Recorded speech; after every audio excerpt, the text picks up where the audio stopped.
I guess leading into that, my studs and my duds. My stud would be Drake London, actually. Yeah. It's really tough. He did bounce back, especially from last week's fumble.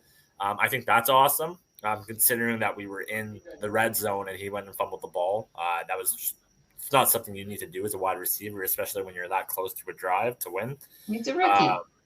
Yeah, it's you can't give up balls like that for sure. Yeah. So, again, I don't have too much positive in this game, and like weather conditions definitely can factor into this, considering it was pouring weather outside. So, yeah, it was nice to see though our number one, overall pick get another touchdown. So I am liking that.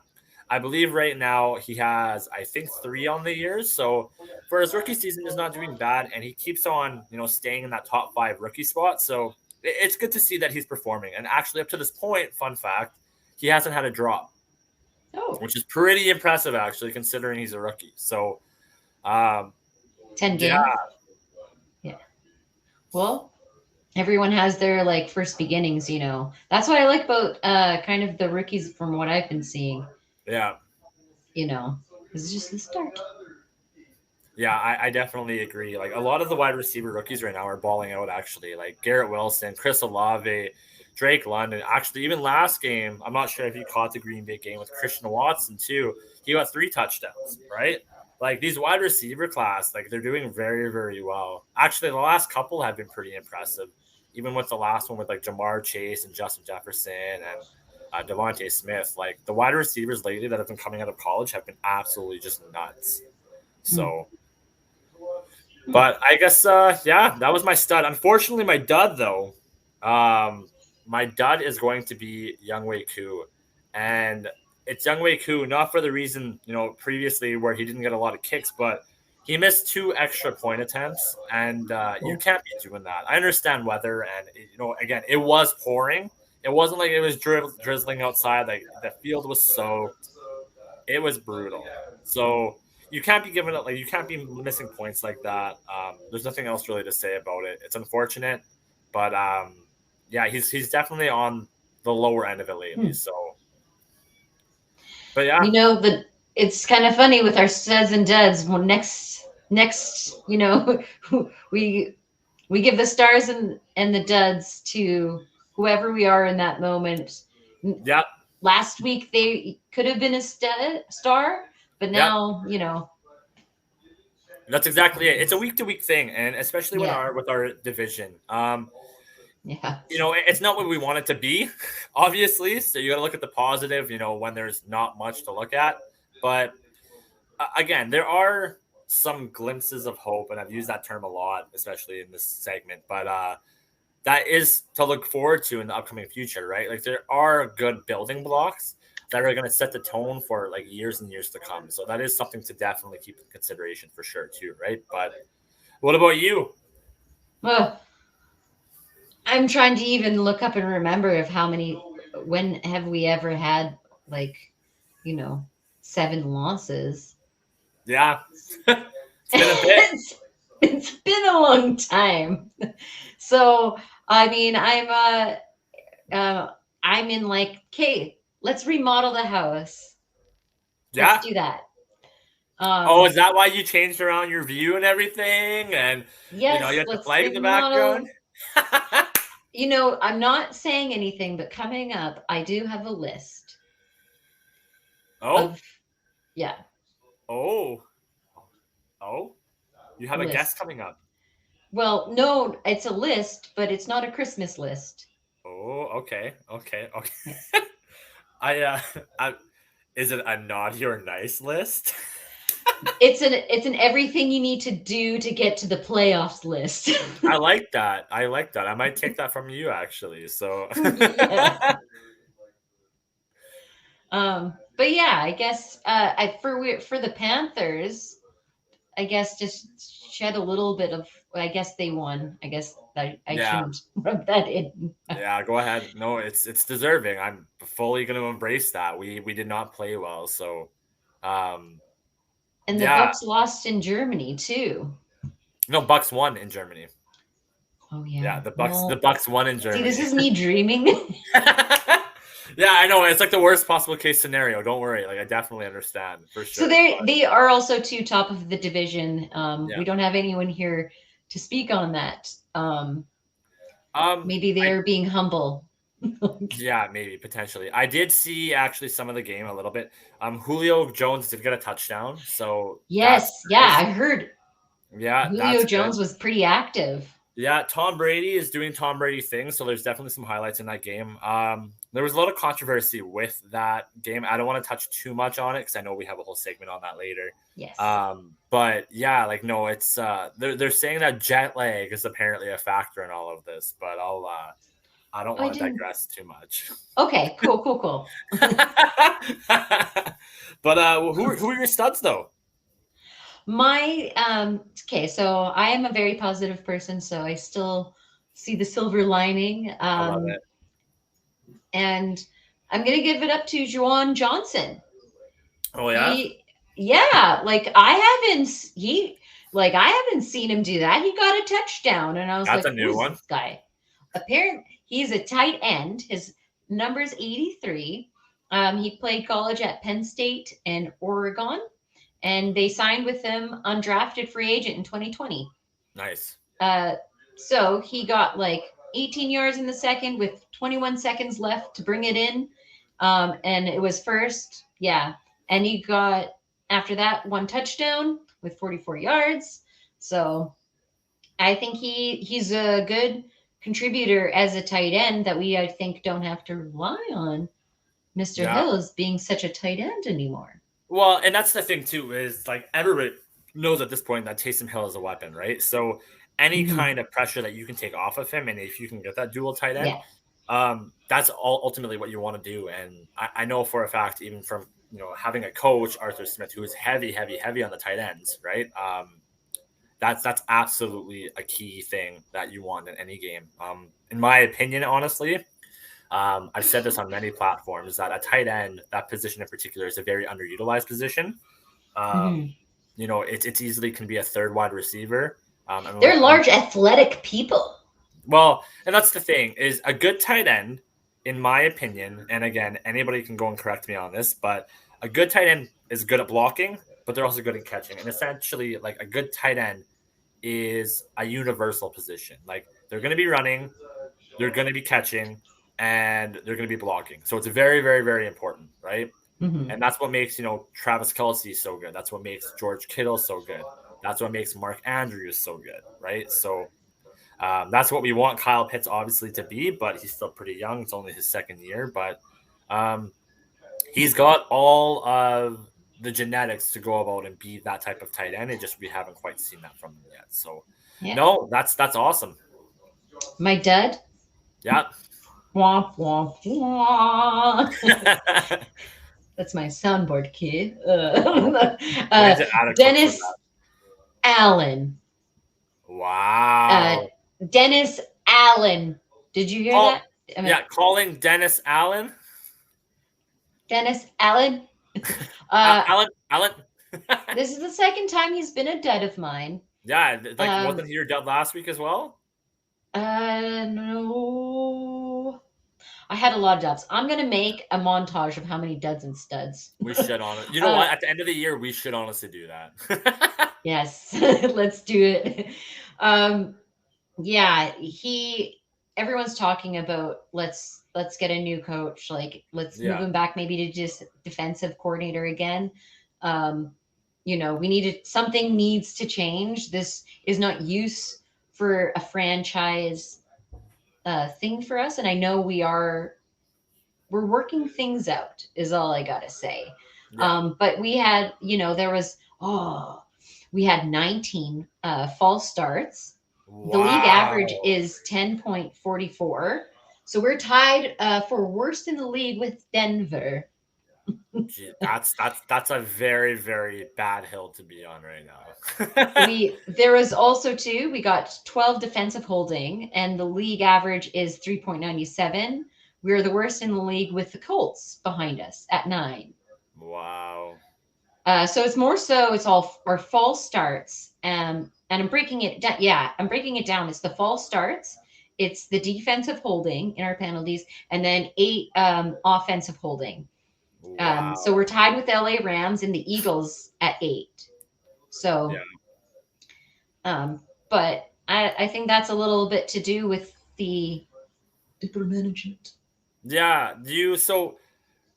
Are you blaming a lot of it on the coach? Like, do you question potentially the offensive coordinator then as well, or the defensive coordinator, or are you just going It's a straight hard to Dennis adjustment Allen? as a fan. I'm getting hard critiqued because I'm new to this. Like I've only been with the Saints for, you know, a decade, let's just say. That's a longer fan than I've been actually for as a Falcons fan. I've only been a Falcons fan for pretty much 8 years actually.